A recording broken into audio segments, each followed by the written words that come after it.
Welcome back to another episode of the Room, not Cooldown Rule. Um, Here in the NRA, we have kept our promise. We're actually going to do a series on this. And this week, obviously, follows after the Richmond race. We decided to get King of Tronics as our guest this time. So we're going to start right away. King, thoughts on the race? Um, I was only with there for like at least like half of it, but I would say it wasn't a very good race. There was a lot of, I'm gonna say, bad driving. Not that much communication with officials. A lot of controversial moments, and just some unfortunate things happening. So I wouldn't say it was a great race. That's why I pretty much left. I also had to do something else. Okay. Dega, any thoughts? You're an official. Yeah, your kind of thoughts on this? I mean, the race itself is pretty bad. Probably one of the worst short track races I've ever seen in a while. Um, there are other contenders. I mean, if you look at um, the last two, like season three, D2 Martinsville, that was a pretty bad race. But in terms of how bad Richmond races go, this takes the cake as a pretty bad race. And I mean, I agree with King's point. No actual, you know, communication between, Dylan, who is single-handedly um, running the whole race, and then King and other drivers. Like, I mean, I mean, okay, I get it. Like, it's hard enough as it is, but I mean, you don't just announce green this time as people are still figuring out where they are on the restart. Like, that's not how it works. Yeah, I would agree with that green this time. It definitely confused a lot of people during the race, especially the moment where there's G Money pit Or the second time around and confused all of Doge for sure. And then that restart was just kind of all over the place. Well, I mean, it's not just the green this time stuff. Like the first, not even restart, just the start of the race period. Like there people have seem to forget that you don't choose on a, On the what do you start of the call it, race. on the On a on the yeah, first I start of was a that race. was I weird. don't understand what drivers like I think Oda and Iron, what they were doing. Even um I really don't know. I think there needs to be better communication on that next time. Again, I mean, I couldn't really do anything because I was away from my keyboard the whole time. I mean, headaches are not really a great thing, but still, I mean, when you're an official, you have that responsibility of like letting drivers know and having that level of clarity between, okay, we're green this time, no, we're green this time, or like, okay, pit road's open or whatever. Like, people were confused after the race, and I think that's what contributed to a majority of the problems on track. Yeah, Um, this has kind of already been a reoccurring thing in the two episodes, but people were kind of going after the Fords again that were up in the lead at the end of the race. Last week it was the whole thing with the test cars. This week it was the 14 of myself and the 10 of Tanuki. Everyone's saying there's no way you could have made it on fuel. King, I don't know if you even were there to see any of that, but what I were think thoughts I I on think I what you I heard heard? of it. Well, I wouldn't I wouldn't outright say there's like a visual advantage for the Ford cars for MWRT games, but there has to be. I think there's at least a few tracks where some of the setups are a bit adjusted for each car and aren't the same. Like Coda, I think was definitely one of those tracks where maybe the Fords had maybe faster acceleration or better turning rates than the rest of the field, or it's just that TNR is really good. which could also be it because ECR isn't isn't great in the D1 in the Cup Series. Um, but TNR is, and I'm assuming they both use the same cars as Fords. There's not like test cars in each game, but really, I wouldn't say there's anything. I wouldn't say they're like having an advantage in any way, shape, or form. Maybe there's a few things that could be investigated, but I think it's just that the TNR cars are just really good drivers. Yeah, I think as well that I mean a lot of accusations go left and right. I mean like if the Fords are good at Coda, then what makes like for example maybe the Chevys might be good at Sonoma, but I really think that it's more of not really the car, but really who's behind the wheel. I mean, if you look between the differences between the ECR drivers and then the TNR drivers, the ECR drivers are mid pack, half most, maybe all of the entire race. Meanwhile, you have the TNR cars who are top four, top three consistently, right? I mean, I get it. Coda, there was the test car fiasco that went on, but I mean, again, it's it's the driver, not the car. Again, setups might be weird, but I stand by that the driver is the difference in the car, no matter what manufacturer. Like for example, put Smile in a Chevy, see how he performs. It might be better, it might be worse, I don't know, but Smile's a consistently good driver. He's shown that he's good at other types of tracks. A well-rounded driver like that, put him in another manufacturer, see how he does.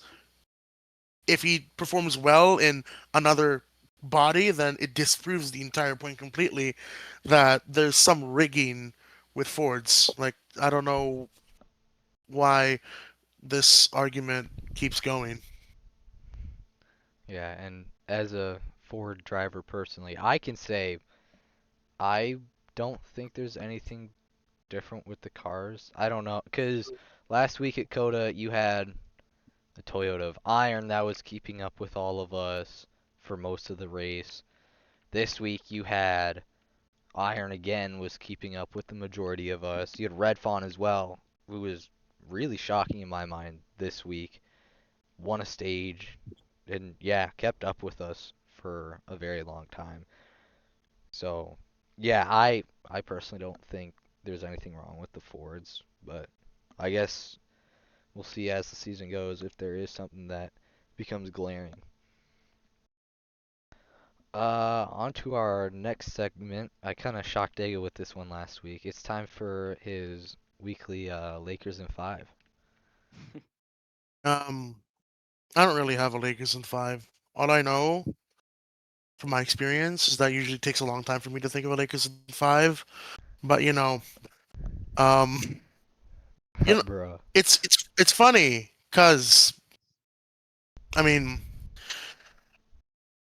how do I say this without sounding offensive? God. Oh God. KJS lose. Oh, you're going to Cancun, buddy. Oh no. Oh. Oh man. That's another thing. Yankees lose. All right. Yeah, that's another thing because like King, you said you were shutting down KGS, and then I made a whole article about it. Then apparently it was disproven like 10 minutes later, and then of course, Oda had to fire back with DDN's article. Like, what was going on that whole time? Well, what after I DNF'd from the race, I had a little bit of time to think about, you know, why did that happen and why a few other things about, my real racing career and all that stuff. And I wasn't thinking too straight. I was kind of like just mad at Dylan, mainly Dylan. But I mean other drivers too, mostly Doge and the Agreed. Toyotas. But I mean, yeah, there but there are some there are some moments in NRA where the Toyotas are, what are they doing? But there's other times like, oh yeah, I think they're actually getting together now and actually working. But anyways, as you're saying, yeah, um, I I haven't been winning. I haven't been winning or finishing really that high up in the past few races, and Hmm. it's not that fun to like not be good in a league that has a bunch of people who are good in it. But eventually I kind of just sat down and thought for a few minutes, and then I changed my mind, and then I, didn't shut down the team. Yeah, I think I think a really a heat of the moment thing, but that kind of is a little bit of a concern that I've seen that not a lot of people have really pointed out in this league yet. A lot of people have a bad race, a single bad race, and that completely flips their entire, road racing career on its head. Like they're like, okay, I don't want to race anymore. I don't feel like this is good for me anymore. Like blah blah, whatever. And you have drivers like I don't mean to go after Redfon for this, but you have drivers like Redfon runner up in the D3 championship. He nearly won it over Smile. A few races go by this season. Not really the best performance, mediocre performances, but top P2 in Atlanta is not something to gawk about. You know, not really gloss over since considering how that race went, it was number one kind of was lucky. Number two, I mean, it was basically attrition. I think that was one of the races where we had the most DNFs because people just couldn't take it anymore. But I think that's a really concerning trend because we're seeing a lot more drivers retire out of you know a bad finish, and I think again. I don't like that kind of direction, but it's up to the drivers on whether or not they want to do that. But again, it's something I just, said, pointed out, I guess. Yeah, I mean, I that wasn't really my mind. It was more like I had been thinking about this for like a few races now because Yeah. it had been affecting my mood after races or before races in ways. And so I was like, do I really want to keep doing this? Do I really want to keep Yeah, finishing I'm yeah. consistently top five and then still being second in points but having no wins? Do I really want to keep doing this? And If you look at me, I mean, like I'm pretty happy now that I'm retired. I don't have to deal with showing up to races or running home after school or whatever, God knows what, or like the headache of having to practice or remember a line and then having to suffer while all my other teammates are doing a lot better than me, and then I'm stuck in like sixth place. They're winning races. I'm in the rear. But it's I don't know. I mean, a mood boost, I guess. I'm not sure. Well, and some, like, as you have been listing all these things about this season for you, I've started connecting some dots to Rover in season 6. Won the Clash to open the season, and then had some good finishing positions, was pretty high up in the points for a while, but he wasn't getting any wins. And that was kind of the point in Rover's career so far that he has started doubting himself, like how much do I really want to race anymore? It's I'm getting a lot of similarities with what you have been describing to what Rover had felt during season 6. Actually, on that point, um, shutting down a team. MMS beforehand was like the powerhouse team. Like, okay, TNR, they have been the oldest, but the only other team that's really put a candle up to them since the inception of NRA has been MMS. In fact, MMS was the third team to be made in the league, and they were really, really strong. I mean, two of their championships came from Rover alone, and they have crown jewel wins. And when season six hit, again, Rover kind of fumbled the bag, I would say, with how he handled his team. I mean, you had drivers like Happy, and this is back in the day when people were, I guess, still. I mean, this is when the league was expanding, so a lot of people were like, "Oh, is this driver good? Is this driver not good? Maybe I should just hire someone that I know, see how they do." Then we switched games, and it didn't turn out so well for Happy. Um, Considering where he ended up. And I think that parallel between like like not having the lineup that you want, accompanied with mediocre finishes, missing rings, and then just not being up to par as you were last season. has really like again those parallels really. It's just like it's eerily similar. All right. Yeah. Oh, if you want to Oh talk, no. go. Yeah. No, I was just agreeing. Okay. Oh, damn. We're gonna go into the next section. Again, this will be each week, no matter what. It's gonna be our shock drivers of the race. Last episode we did it shock driver of the season so far. Now that we're doing this on a race basis, we can do shock driver of the race. So King, you can start out with who you thought was shocking during this race, either in a good way or a bad way. Well, I think Happy Noob was actually really. Yes. He did Yes. so good today. I'm so proud of him. He was in like the top 5 in stage 2 for a decent amount of time in stage 1, and then he finished 5th, which is like the highest finish of the past 2 seasons for him, pretty much on KJS. Pretty much Which and he since actually he won yeah Daytona in season 6. yeah Yeah. and It's been a yeah long time coming for the number 5. yeah I think he deserved this. Actually, he finished well. He did his pit stops well. I mean, I didn't really Hmm. see him, but he did everything pretty much better than he usually does, and I think it was good. I'm not sure if he's gonna put this performance up again, maybe at Bristol next week, but Would be cool to see. I mean, um yeah, Happy's a mixed bag. that I would be mean, nice to see. we love Happy. We all love Happy, but at the same time, like he's since we switched over to like two different games in the past 3 seasons, it's kind of been hard as a mobile player, especially for Happy, being alienated this way. Because remember, United doesn't really have the best mobile controls. And then of course, He Who Shall Not Be Named's game didn't have mobile controls, period, because it caused way too much lag. And then of course, MWRT, it's kind of, all over the place as well. So it's great to see Happy back on track and actually, competing well.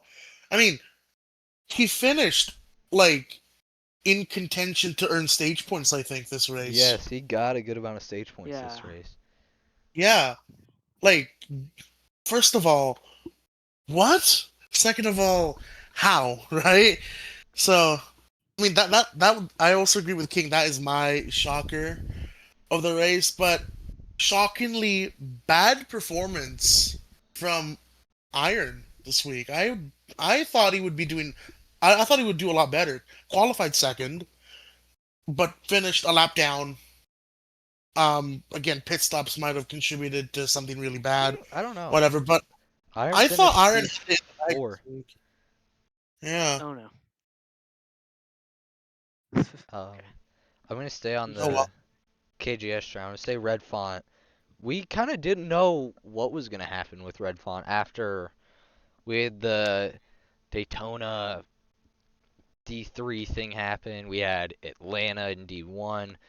Mhm. I don't think after all of that, there in my mind, I was like, there's no way he's gonna be able to perform at any sort of level with like what has happened with him. And then he goes out and he balled out during the race. I mean, stage points, stage one, he won stage two. He got a Mhm. P3 as well to finish the race. A huge thing for that team after the huge penalties at Daytona to start the season. Things are definitely looking up for the 88 team in Red Font. Yeah, that's something that I also was looking at because Red Fawn comes into Richmond as a defending race winner. He won last season's Richmond race.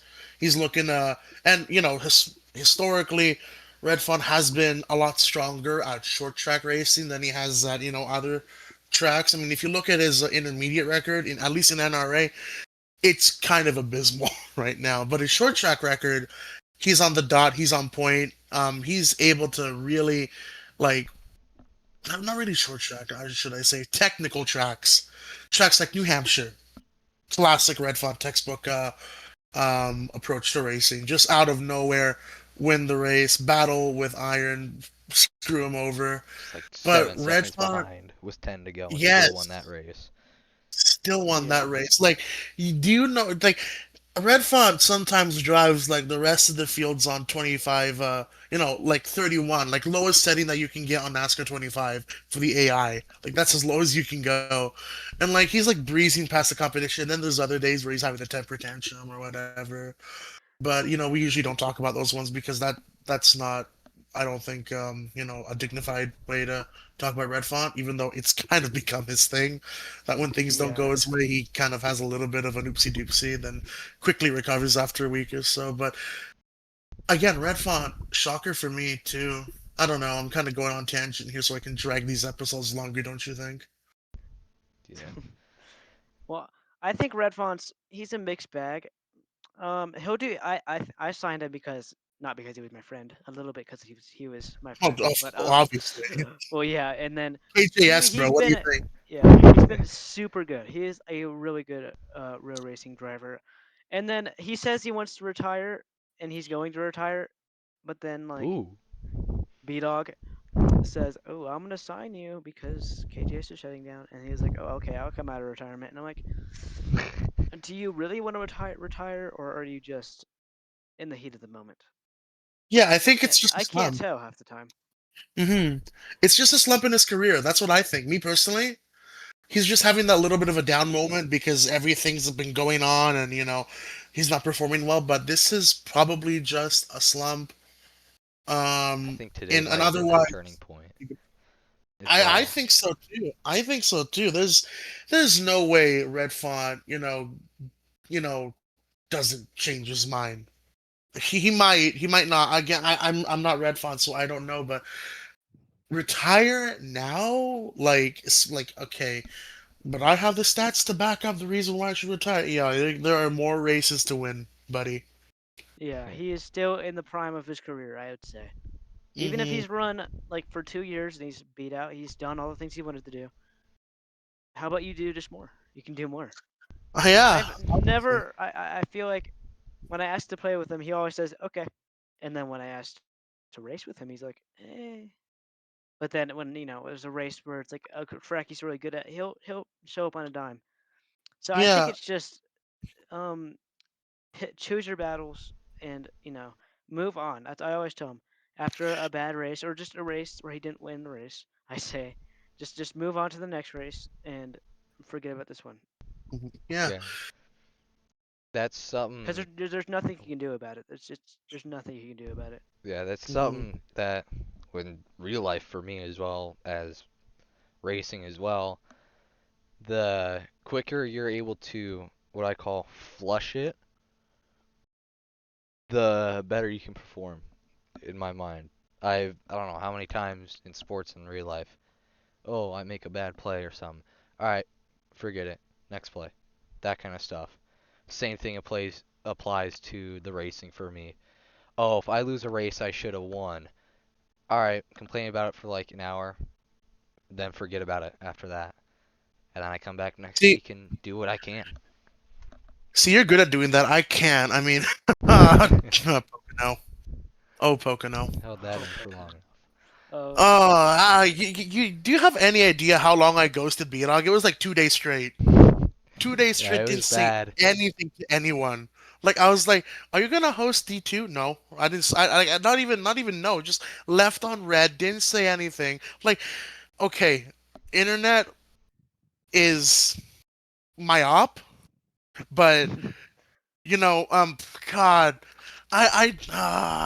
and I was making such a good move on him too. Like he blocked down low. I went lower. We're setting up to go into turn one. I'm about to go on the pass, and my car just keeps turning left, or just keeps going, keeps going, and I'm wrecked. And it's like, oh my god.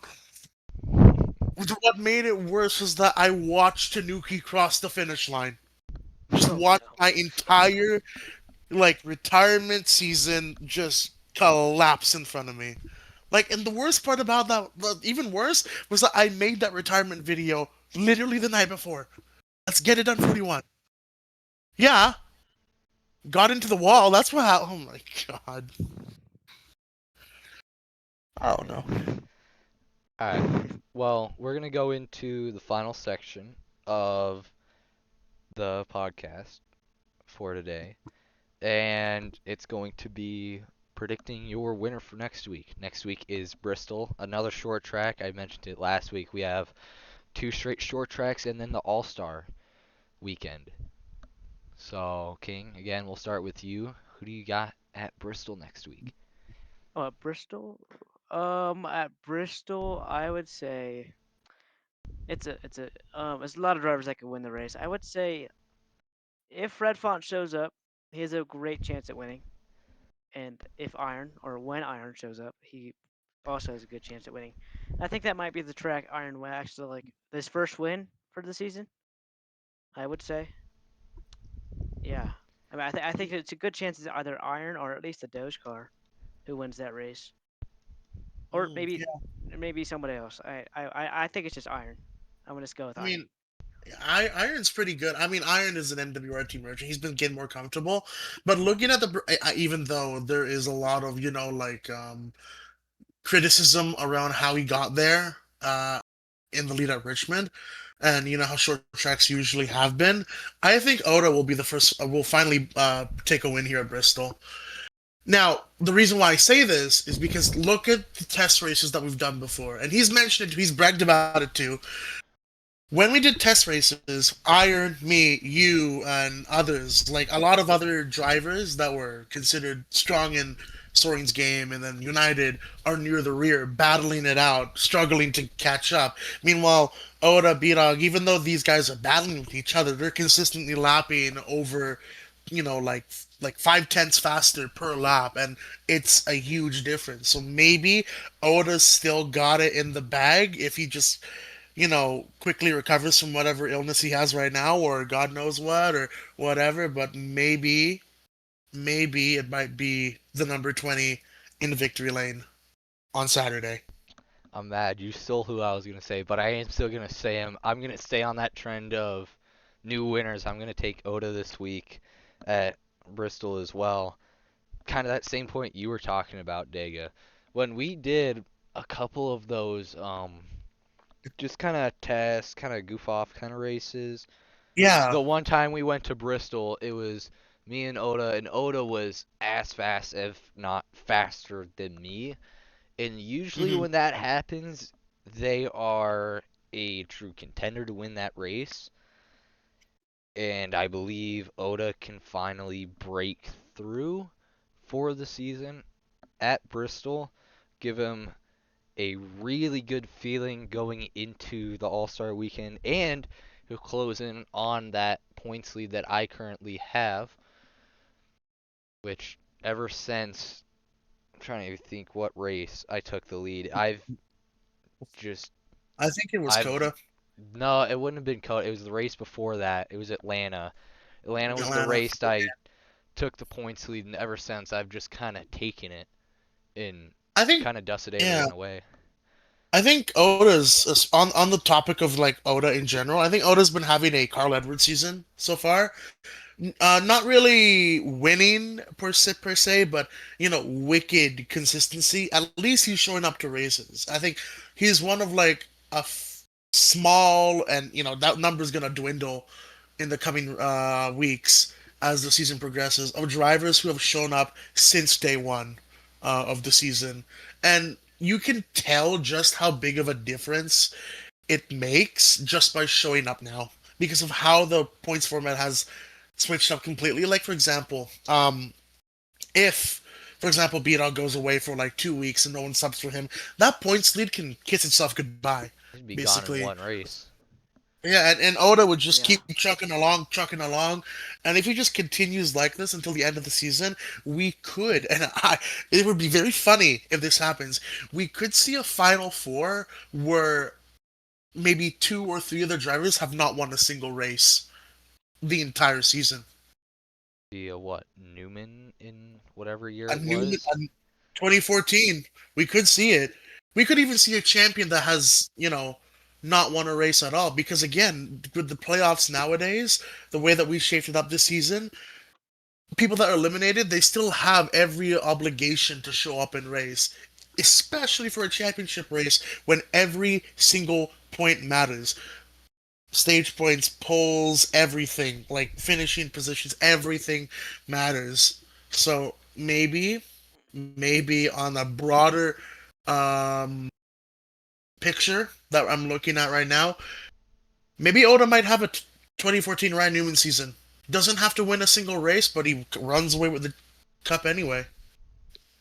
I mean, you could say the same about me too. I mean, I haven't won a race. I Yeah, think you too. I think I should.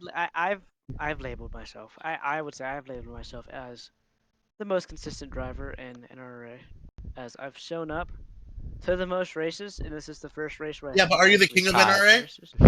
Well, I mean that's my name, isn't it? Uh huh. I'm just kidding. Yeah, no No, kings though. No kings, no. no. Yeah, I can't beat the one who's actually the Mm, king. But Yeah, I would totally. say I'm the most consistent driver of D1, You have other Well, than we'll shown see up how Beat to the Smiths. you have shown up to the max amount of races. You and Oda Yep, both have shown up to every race. I've and missed I've one yeah. race, but have been consistent with my points finishes. You and Oda have been consistent in the mind of showing up to every race and placing top five. see. That's the thing. Oda and King, they're consistent. King especially is consistent, but he's consistent at bottling the final corner. Can you explain what happened at Oh my Coda? god. Oh, I was looking I was looking behind me. I was trying to see where you were for Hmm some reason. And then I kind of hit the curb and I locked it up and then I almost So I what was I'm about to do getting something here, very bad. what I'm basically getting here is you thought you were Robbie Gordon trying to hold up Harvick. You just let Tony Stewart pass you. Yeah, that's what happened. Wow. Yeah, no, because oh my goodness, because I mean, of course the TNR guys are freaking road course masters, and they just have to finish 13 seconds ahead of P5 or something like that. So Yeah. like I was like like they're 13 they're busy seconds. celebrating on call, and I'm here like trying to like ignore everything because I'm trying to you're catch them locked so in. bad with Yeah. this guy. I was like, Yes, "Oh, I'm so safe. He's like a second behind me. I'll be fine." It's yeah, and then Vega. you bottled it, I and was then like way too That's what I lucky. said with Tanuki with two to go. if you looked at B-Dog's stream, you could hear me like screaming profanities about the fact that you bottled in. You can go suck my you know what. I Yeah. crashed out just on Smile, by the way. I unleash my Just on anger on Smile, Smile yeah, sometimes. yeah, because Smile's the punching bag of KGS now, isn't he? Huh? Oh my god. Yes, not KGS, just me and Redmond. Just you three in general. Well, and Yeah. I want to go back to that consistency three thing. The three people that we say are the most consistent, me, King, and Oda, well, we're the top well. three in points right now. And it shows. The next person's Tanuki, who has also shown up to literally every race, but has not No, had no. the Didn't he points to miss a few? show. No, he I think hasn't. he missed at least He's one. shown up to Oh. every single one. He got docked a lot of points at Daytona for penalties. Same with Auto Club, but that's the reason why he's so low. Otherwise, Hmm. he's won a race, back-to-back second places at Richmond and Coda, and a fourth at Atlanta. Or sorry, fifth in that photo finish. That was an Yeah. incredible finish. I don't know about you guys, but the race, okay, the Atlanta race in general was as best as super speedways in NRA go, considering the circumstances. But like that finish, okay, and the funny thing, even Beatle pointed out while they were racing, Red Fawn tried to wreck Smile and it didn't quite. No, tried to wreck Queso and it still didn't work. Queso still had that magic push from nowhere, and Yeah. and Beatle kept talking about it after the race with me. I was like, "Did you see Queso nearly got wrecked by Red Fawn?" He's just showing me the stream. I was like, "Yes, bro. I saw the whole thing. Blah blah, whatever." I was more interested in the insane photo finish, not for first, But not for just for third, first, but for third. Three abreast. Oh my 2024 goodness. style. If we Yeah. had that for the lead, oh my god, that would have been amazing. I would have loved every single minute of that. And of course, just to make Dylan suffer in case we get like a tie or whatever, see Oh, who actually crossed the line first. Oh, that would have been I don't even incredible. want to see how Dylan would react to that. Well, I know what would happen. He would just ask me what would happen. Then I would probably just ask you for footage because my thing would be way too laggy for it. And then, I mean, you probably have a really bad camera angle. This would end up like the 1980s where we don't know who actually won. Yeah. I have to break out a tiebreaker rule, like 37 for both the for first and second or something. Like Elliot Sadler, Jeff Gordon, Talladega Yeah. qualifying. Who had more Yeah. points? Jeff. Well, Now that's my rule in qualifying. road Qualifying's racing a lot easier. and Yeah, and figure out points. yeah, my rule in road racing as for somebody who's hosted a league and hosted many divisions and has been in certain areas where there's been tiebreakers, never have a tie. Never give everybody the same points or never share the win because it always ends in flames. It's always bad for I everybody. mean, that's the entire plot of Cars. Like the original Cars movie was centered around that tough tiebreaker race. God. Yeah. Yeah. Alright, well, with us rambling on after making our predictions, I'll revisit them real quick. King has got Iron, and then me and Dega both have Oda breaking through a Doge sweep for the predictions. But with that, that'll be the end of the second episode here with King for the NRA's Cooldown Room. We will see you next week after the Bristol race. Goodbye.